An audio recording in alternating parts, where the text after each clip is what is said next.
Welcome to The Explainer. Today, we're tackling something that's honestly a little frustrating, but universally relatable. We're looking at that massive gap between having these huge, world-changing ambitions and, well, actually executing them.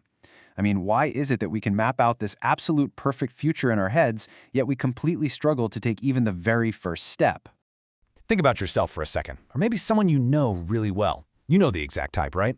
Someone who talks endlessly about their impending success, how they're going to get the money, start that big business, or completely reinvent their life, and they picture it with absolute crystal clarity.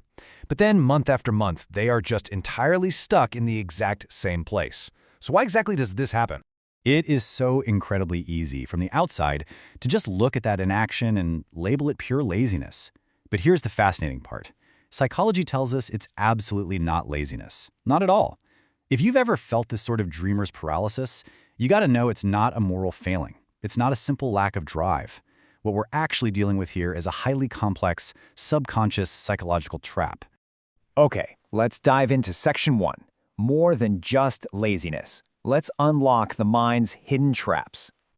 Moving into Section 2, the illusion of progress. This is all about how the brain tricks itself. All right, the first major cognitive misfire we see here is how effectively the brain totally tricks itself. Notice this crazy disconnect. On one side, we just naturally assume that intense planning equals actual progress. But the biological reality tells a completely different story. Just imagining your success gives your brain this premature dopamine hit. Basically, when you constantly daydream about your goals, your brain releases these little hits of satisfaction, almost like you've already done the hard work. And bizarrely, tragically really, it kills your urgency to take real action. It makes you feel completely satisfied without actually doing a single thing. Section 3. Potential versus effort. Let's talk about the addiction to what could be. So that illusion of progress we just talked about, it creates a very specific kind of dependency. Notice the contrast here between the dreamer and the doer. Let's be real, talking about big dreams feels amazing. It creates this huge sense of possibility, it builds up your identity, and it's just really exciting. But the actual work of the doer? Yeah, that's usually slow, repetitive, and deeply uncomfortable. So your brain just makes a biological calculation. It decides to stay safely attached to the thrilling fantasy of who you could be, and it actively avoids the super uncomfortable reality of who you are right now. Which brings us to Section 4. Paralyzed by perfection. The hidden fear of failure. Now, if we try to push past that fantasy, we hit a massive brick wall. And it's a pretty profound realization. As long as you don't try, the dream remains perfect. People who are stuck in this dreamer's loop, they aren't necessarily lacking ambition. Actually, they're terrified. They're terrified of ruining their flawless fantasy by actually trying and, failing. By staying strictly in the theoretical planning phase, they keep the dream totally untouchable, because actually doing the work risks shattering that perfect image entirely. And we can see exactly how this retreat happens through a really specific 4-step cycle. First, excitement for a new goal hits. But then, it quickly morphs into deep analysis to avoid any chance of failure. We obsess over every single worst-case scenario, and we think deeply about every little step. And of course, this relentless analysis leads directly to step 3, mental exhaustion. By the time you're supposed to actually act, you just feel entirely drained.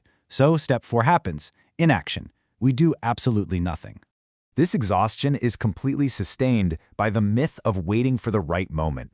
We constantly tell ourselves we just need to feel completely ready. But psychology points out a major aha moment here. Readiness often comes after action, not before. Seriously, if you keep waiting to feel totally prepared, or you're waiting for the perfect time, that time is never going to arrive. Action itself is what actually creates that feeling of readiness. All right, Section 5, the identity trap. This is the deepest psychological barrier of them all. If we dig past the overthinking and the endless waiting, we hit absolute bedrock, identity alignment. This is the brain's natural resistance to actions that just don't match your subconscious self-image. Think about the gravity of this for a second. If you secretly believe deep down that you never finish things or that you're just not a disciplined person, your brain is going to fight you every single step of the way. Because actually doing the work requires you to fundamentally become an entirely different person. And your brain views that identity shift as a massive, glaring threat. And finally, Section 6, the secret to action, acting against your own mind. So, we've diagnosed how your brain tricks you with dopamine, how it drains you with overthinking, and how it fights your changing identity. So what's the ultimate reality check here?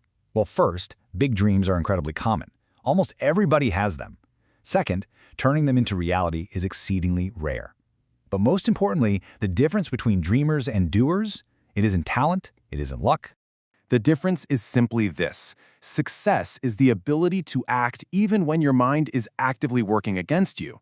Make no mistake, your brain will try to stop you. It's going to throw the fear of failure at you, it'll exhaust you with endless analysis, and it'll fight to protect your current identity.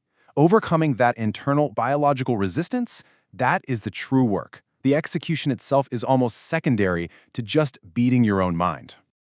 So I want to end this explainer with a direct challenge for you. What small, uncomfortable action are you going to take today? Not tomorrow, not when you feel perfectly ready, today.